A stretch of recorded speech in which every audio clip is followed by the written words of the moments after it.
Bismillahirrahmanirrahim.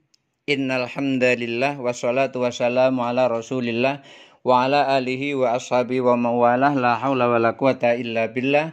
Rabbi syrah li sadri wa yassir li amri wahlul 'uqdatam min lisani yafqahu qawli, amma ba'du. Materi kita tentang agama Islam kali ini adalah tentang syarat ibadah diterima. Bagaimana ibadah kita itu bisa diterima oleh Allah Subhanahu wa Ta'ala. Untuk memperdalam materi kita, syarat ibadah diterima oleh Allah Subhanahu wa Ta'ala ini, maka yang kita bahas pertama adalah ikhlas, yang kedua jujur, dan yang ketiga ciri-ciri sholat seseorang terangkat naik, artinya diterima oleh Allah Subhanahu wa Ta'ala. Ketiga-tiganya ini penting sekali untuk kita ketahui agar sholat kita bisa bermanfaat dan menjadi bekal untuk amal akhirat. Kalau kita tidak bisa memahami ikhlas, kita tidak bisa memahami jujur, kita tidak tahu ciri-ciri sholat itu terangkat, maka nanti amal perbuatan kita diantaranya berupa sholat akan menjadi sia-sia. Supaya tidak sia-sia, maka kita harus mengerti tiga hal ini sekurang-kurangnya. Yang pertama adalah ikhlas. Ikhlas itu apa? Pengertian ikhlas itu adalah tarkul amali min ajlin nasi riyaun.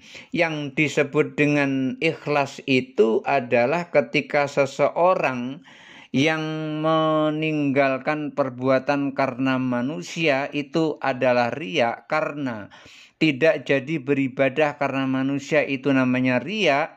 Oleh karena itu kita tidak boleh melakukan satu perbuatan itu karena manusia. Tidak boleh meninggalkan pekerjaan karena manusia, itu tidak boleh. Umpamanya begini, ketika ingin sholat, kita sedang ada di kampus, umpamanya di kampus itu ada masjid, lalu di tengah-tengah kita belajar ada waktu senggang. Ketika waktu senggang itu kemudian kita pengen pergi ke masjid, lalu di situ banyak orang duduk-duduk. Begitu banyak orang duduk-duduk, tidak jadi deh pergi ke masjid pengen sholat sunnah itu tadi. Di dalam hati, wah nggak ada nih, nggak enak nih, banyak orang nih, nggak enak aku mau sholat, nanti aku dikatai so alim pula, so ibadah pula. Kalau tidak jadi sholat seperti itu karena adanya manusia, takut dikatakan so alim dan seterusnya, maka itu artinya tarkul amali min ajlin nasi, itu meninggalkan amal karena manusia, dan ini yang disebut dengan riya. Tidak jadi beramal karena manusia saja nggak bisa kita. Nggak boleh, itu namanya riya. Lalu gimana yang sebaiknya? Yang sebaiknya ada orang maupun nggak ada orang, ya sudah terobos aja. Kalau pengen sholat ya sholat aja, pengen sodakoh aja. Jangan, ini ada orang ini, aku sodakoh nanti dikira sok dermawan pula. Nggak enak aku yang seperti ini dengan orang. Tidak jadi sodakoh karena orang, yang seperti itu namanya riya, itu namanya tarkul amali min ajlin nasi, tidak jadi beramal karena manusia, maka yang seperti itu disebut dengan riya. Ada satu lagi, wal amalu min ajlin nasi syirkun, beramal karena manusia itu adalah syirik, yang disebutkan syirkul asgor, syirik kecil. Masya Allah. Tidak jadi beramal karena manusia, tidak boleh. Beramal karena manusia juga tidak boleh. Tidak jadi beramal karena manusia namanya riya. Riya itu ya syirkul asghar, syirik kecil. Syirik kecil itu apa? Seperti semut hitam berjalan di atas batu hitam, jalannya di tengah malam gelap gulita. Kira-kira nampak nggak semutnya itu? Nggak nampak. Kira-kira ada nggak semuanya itu? Ada. Begitu tangan ditempelkan ke batu hitam itu, tangan dikerumuni oleh semut. Nggak kelihatan, tapi terasa. Maka riya dan syirkul asghar itu terasa walaupun tidak kelihatan. Maka orang yang berbuat riya itu sesungguhnya terasa dalam hatinya, tetapi tidak kelihatan oleh orang.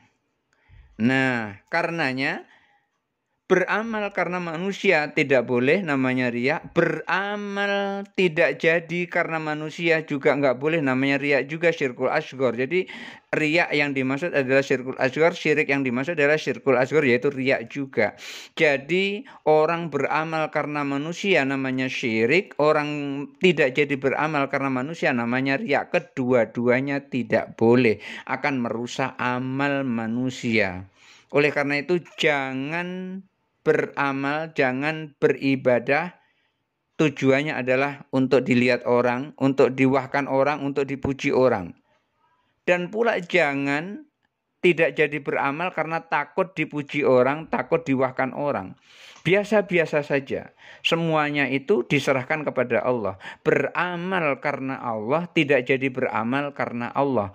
Maka yang seperti itu akan lebih selamat. Oleh karenanya itu yang disebut dengan ikhlas adalah al-ikhlasu huwa ayyu'afikallahu minhuma. Yang disebut dengan ikhlas itu adalah ketika Allah menyelamatkanmu dari keduanya. Allah menyelamatkan dari beramal karena manusia, tidak jadi beramal juga karena manusia. Beramal karena manusia diselamatkan oleh Allah dari kita, tidak jadi beramal karena manusia juga diselamatkan oleh Allah kepada kita. Karenanya ikhlas itu adalah ketika Allah menyelamatkanmu dari keduanya, dari beramal karena manusia dan tidak jadi beramal karena manusia. Anturidahu bita'atihi wala turida siwahu. Satu-satu yang diinginkan dari orang itu adalah hanya taat kepada Allah, tidak ada keinginan untuk taat kepada siapapun selain Allah Subhanahu wa ta'ala. Inilah yang disebut dengan ikhlas. Jadi ketika seseorang melakukan ikhlas, maka syarat ibadahnya ikhlas itu tadi dilaksanakan, maka ibadahnya itu akan diterima oleh Allah Subhanahu wa ta'ala. Imam As-Samarkandi menyebutkan ma fu'ila lillahi kubila wa ma fu'ila linnasi rudda. Apapun yang dilakukan karena Allah, maka yang dilakukan itu akan diterima oleh Allah. Dan apapun yang dilakukan karena manusia, maka yang dilakukan apapun itu akan ditolak oleh Allah. Dia sholat karena manusia, sholatnya ditolak oleh Allah. Dia sodakoh karena manusia, sodakohnya ditolak oleh Allah. Dia melakukan kebaikan apapun karena manusia, menyumbang karpet ke masjid karena manusia, maka sumbangannya itu, sodakohnya itu akan ditolak oleh Allah Subhanahu wa ta'ala. Oleh karena itu, kalau kita mau melakukan sesuatu, mau beribadah, maka ibadahlah lillahi ta'ala. Oleh karena itu setiap kali kita sholat, kita tetapkan dalam hati kita, usolli fardhus subhi rakaataini mustaqbilal kiblati adaan lillahi ta'ala. Ujung-ujungnya adalah lillahi ta'ala. Seseorang yang mau menunaikan ibadah haji diingatkan juga oleh Allah, walillahi 'alan nasi hijjul baiti man istata'a ilaihi sabila. Diawali dengan garis besar walillahi, dan karena Allah.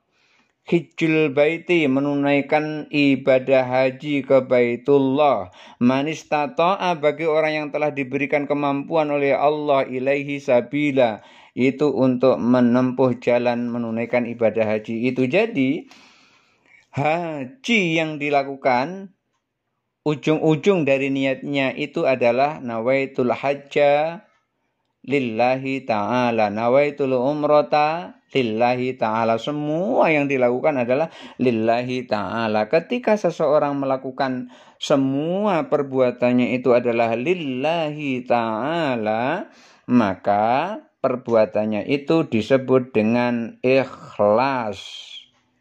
Sholat lillahi ta'ala ikhlas, puasa lillahi ta'ala ikhlas, Tapi lillahi ta'ala itu tidak dikuatkan di dalam mulut, tapi dikuatkan di dalam hati. Ikhlas loh, aku memberi ini ikhlas. Ketika seseorang nyebut ikhlas seperti itu, nanti dulu.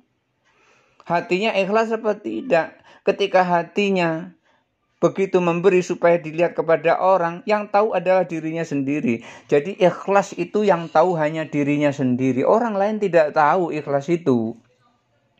Apakah dia memberi ikhlas atau tidak ikhlas, itu orang lain tidak tahu. Tugas orang lain yang diberi oleh seseorang tadi, ya diterima saja. Ikhlas maupun tidak ikhlas, diterima saja.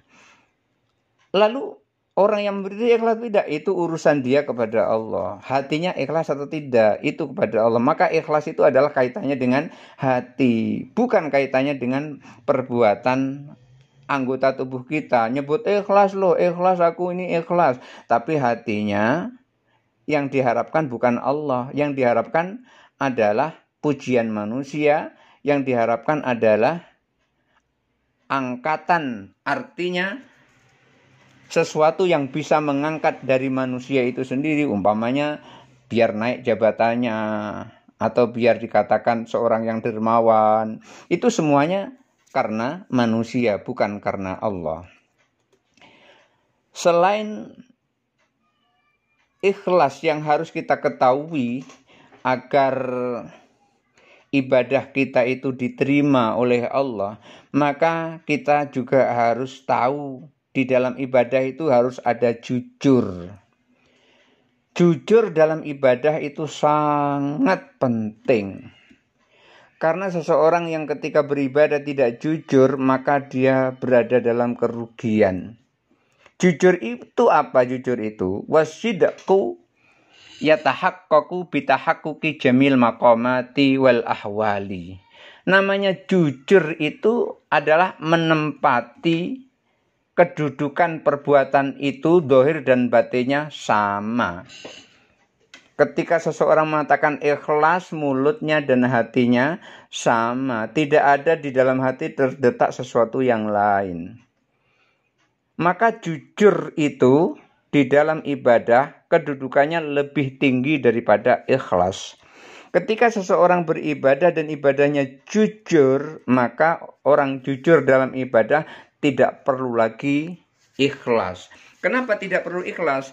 Karena di dalam jujur itu sudah ada ikhlas. Tapi di dalam ikhlas belum tentu ada jujur. Banyak orang beribadah ikhlas tapi nggak jujur. Ada yang seperti itu. Umpamanya apa? Gini contohnya. Ketika seseorang sholat. Sholat itu apa sih? Sholat itu kan menyembah Allah. Yang menyembah Allah apanya? Hatinya apa seluruh tubuhnya?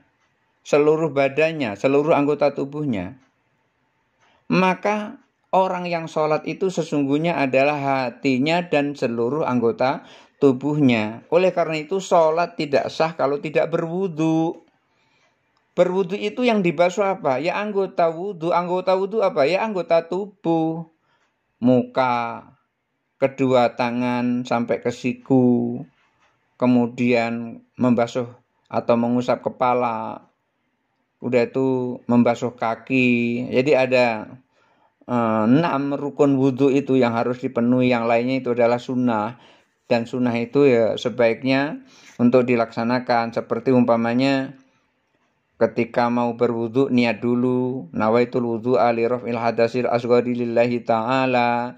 Sambil mencuci tangan. Kemudian setelah itu baru berkumur-kumur 3 kali. Sambil berniat, ya Allah hilangkanlah dosa yang berasal dari mulutku ini. Sudah itu baru istinsyak. Menyedot air ke hidung sambil niat berdoa. Ya Allah hilangkanlah dosa yang berasal dari hidungku ini. Kemudian terus mengusap muka, artinya membasuh muka 3 kali. Mukanya itu dibasuh rata semuanya, seluruh muka dibasuh. Sambil berdoa, Allahumma bayyid wajhi yauma tabyadu wujuh wa taswadu wujuh. Setelah itu baru, setelah muka dibasuh, baru tangan kanan dari ujung jari sampai ke siku. Sambil berdoa, Allahumma tini kitabi biyamini, dibasuh 3 kali yang kanan, kemudian yang kiri juga dibasuh 3 kali sambil berdoa. Wala tu'tini kitabi bisyimali. Ya Allah, berikan catatan amal baikku melalui tangan kanan, jangan kau berikan melalui tangan kiri. Setelah membasuh kedua tangan 3 kali tadi tercapai, baru mengusap kepala 3 kali sambil berdoa. Allahumma harrim sya'ri wa basyari 'alan nar. Ya Allah, haramkan api neraka menyentuh rambut dan seluruh kulitku. Dibasuh 3 kali kepala tuh. Sudah itu baru mengusap kuping kanan, yaitu dengan telunjuknya dimasukkan ke dalam lubang dan jempol tangan kanannya diletakkan di luar telinganya, diputar dari bawah ke atas. Sambil berdoa, ya Allah, hilangkan dosa yang berasal dari kupingku ini. Yang kiri pun juga demikian. Semuanya dilakukan 3 kali, sunahnya seperti itu. Lalu kemudian kaki dibasuh 3 kali. Kaki itu sekurang-kurangnya sampai mata kaki sambil berdoa. Allahumma sabbit qadami ala sirati. Yang kanan dibasuh 3 kali, yang kiri dibasuh 3 kali sambil berdoa itu tadi. Allahumma sabbit qadami ala sirati. Ya Allah, kuatkan kakiku ini untuk meniti berjalan di atas siratal mustaqim, jembatan siratal mustaqim. Ini semua dilakukan kan melalui anggota tubuh. Tidak hanya melalui niat dalam hati, tidak. Oleh karena itu orang yang beribadah itu adalah hatinya juga tubuhnya. Tapi coba perhatikan, berapa banyak orang yang sholat, hatinya dan badannya harusnya adalah sama-sama sholat, hatinya dan tubuhnya sama-sama menghadap Allah. Ini yang menghadap Allah cuman tubuhnya. Lagi sholat hatinya kemana-mana. Ada yang ingat kunci, ada yang ingat pacarnya, ada yang ingat utangnya, ada yang ingat ini, ingat itu. Badannya yang menghadap Allah tapi hatinya tidak menghadap Allah. Apakah jujur sholat seperti itu? Orang sholat seperti itu gak jujur. Masa sholat badannya saja yang menghadap Allah, hatinya tidak menghadap Allah? Maka kejujuran dalam sholat adalah badannya menghadap Allah, hatinya juga menghadap Allah. Oleh karena itu jujur itu tidak perlu kepada ikhlas. Kenapa? Yang namanya sholat itu pasti tujuannya adalah menyembah kepada Allah. Dan semua itu dilakukan, namanya sholat itu adalah untuk Allah, karena Allah. Maka di dalam kejujuran itu sudah ada ikhlas. Tetapi kalau ikhlas belum tentu jujur itu tadi. Badannya menghadap Allah tapi hatinya tidak menghadap Allah, itu namanya enggak jujur. Maka orang sholat yang tinggi adalah orang sholat yang jujur. Kenapa? Jujur lebih tinggi karena badannya menghadap Allah, hatinya juga menghadap Allah.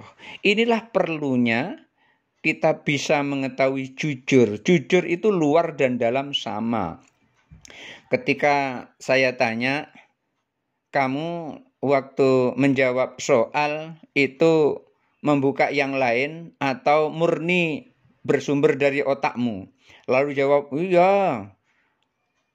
Yang aku ingat saja jawaban-jawaban itu. Padahal tangannya membuka-buka yang ini, membuka-buka yang itu, tanya yang ini, tanya yang itu. Itu namanya tidak jujur. Jujur itu adalah menunjukkan sesuatu apa adanya. Kalau merah ya merah, kalau putih ya putih. Jangan di luar merah hatinya putih, di dalamnya putih, di luar merah. Jadi jujur itu adalah luar dan dalam sama. Fisiknya sholat, ya mestinya hatinya juga sholat. Jangan fisiknya sholat tapi hatinya tidak sholat. Itu namanya tidak jujur. Setelah kita mengetahui pentingnya ikhlas dan pentingnya jujur agar sholat kita diterima oleh Allah Subhanahu wa Ta'ala, maka kita juga perlu mengetahui ciri-ciri orang yang sholatnya itu bisa naik, bisa diterima oleh Allah Subhanahu wa Ta'ala. Oleh karena itu, seseorang yang ketika ia melakukan sholat, ada 4 yang perlu dia miliki, perlu dia hadirkan, perlu dia laksanakan. Setelah syarat dan rukun sholat itu dipenuhi, syarat sholat seperti bersuci, kemudian menghadap kiblat, masuk waktu dan seterusnya itu sudah dilaksanakan.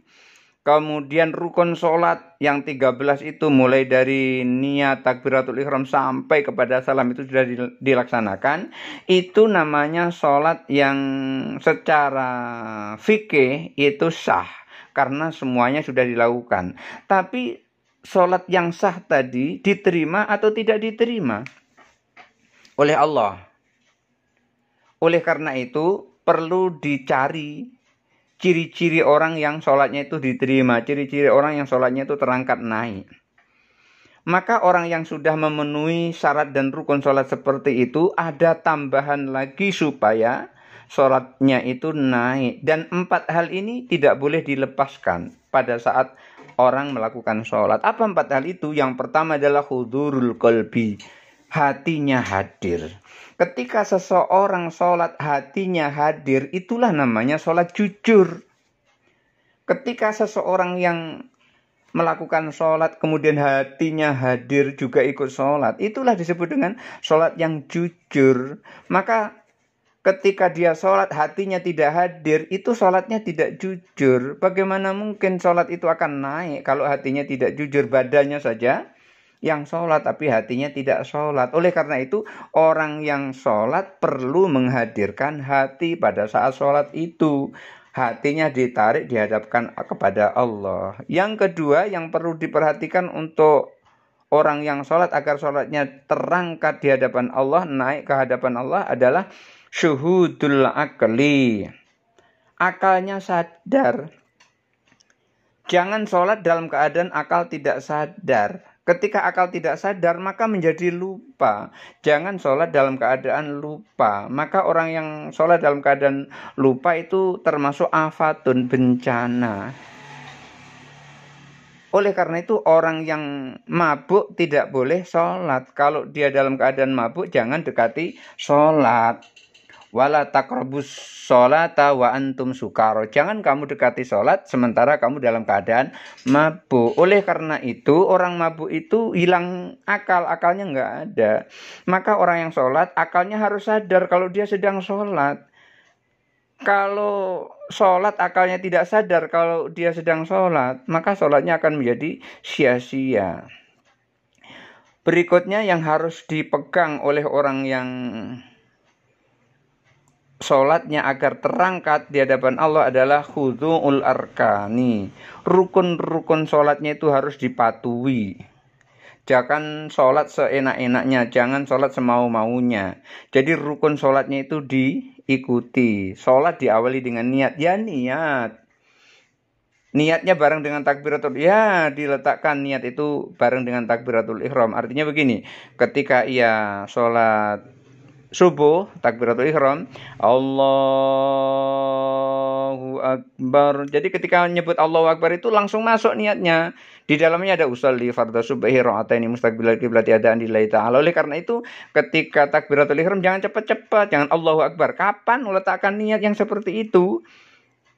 Maka niat dalam sholat masuk ke dalam takbiratul ihram tadi, maka takbiratul ihramnya harus lama-lama. Allahu Akbar. Lalu kenapa kok takbir intikal dan takbiratul ihram itu lama-lama? Kenapa kok begitu? Tidak Allahu Akbar gitu, tapi lama. Allahu Akbar. Sami Allahu liman hamidah. Pas begitu langsung tegak. Pas dah itu selesai tegak. Kenapa kok begitu dipanjang-panjangi seperti itu? Agar tidak terputus zikirnya kepada Allah. Itu Imam Nawawi menyebutkan seperti itu dalam kitab Al-Adkarnya. Dipanjangkan itu supaya tidak ada keterputusan zikir kepada Allah pada saat melakukan sholat. Oleh karena itu, sholat agar terangkat itu syaratnya adalah khudu'ul arkani, tunduk dan patuh kepada rukun-rukun sholat. Diikuti semua rukun-rukun sholat itu. Ketika rukun-rukun sholat sudah diikuti, maka aman semuanya itu. hatinya hadir, akalnya sadar, rukun-rukunnya diikuti, aman yang seperti itu. Dan yang terakhir adalah khusyu'ul jawarih, anggota tubuhnya ini khusyuk. Jangan sholat jelalatan. Ketika seseorang matanya tengok kanan tengok kiri, berarti itu anggota tubuhnya itu tidak khusyuk. Ini yang disebut dengan sholat tidak jujur. Sholat hatinya menghadap Allah, anggota tubuhnya tidak menghadap Allah. Oleh karena itu dulu pernah ada seorang yang dimarahi oleh Umar bin Khattab ketika ada orang sholat, dia di depannya, lalu melototi orang yang sholat yang seperti itu. Yang seperti itu boleh dipukul orang seperti itu. Kenapa? Dia ganggu orang sholat. Maka tidak boleh kita mengganggu orang sholat, walaupun memandangi pas di hadapan mukanya. Apalagi lewat di depannya. Oleh karena itu ketika ada orang sholat, terus ada orang lewat di depan kita, tangannya dijulurkan ke depan. Tidak boleh lewat di depan kita. Ini menunjukkan bahwasanya tidak boleh melewati di depan orang yang sedang sholat. Nah, inilah ciri-ciri sholat seseorang itu terangkat di hadapan Allah.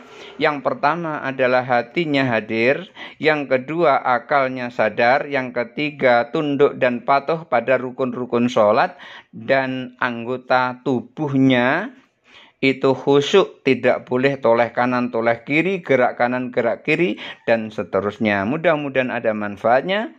Hadanallahu wa iyyakum ajma'in, wallahul muwaffiq ila aqwamit thoriq. Wassalamualaikum warahmatullahi wabarakatuh.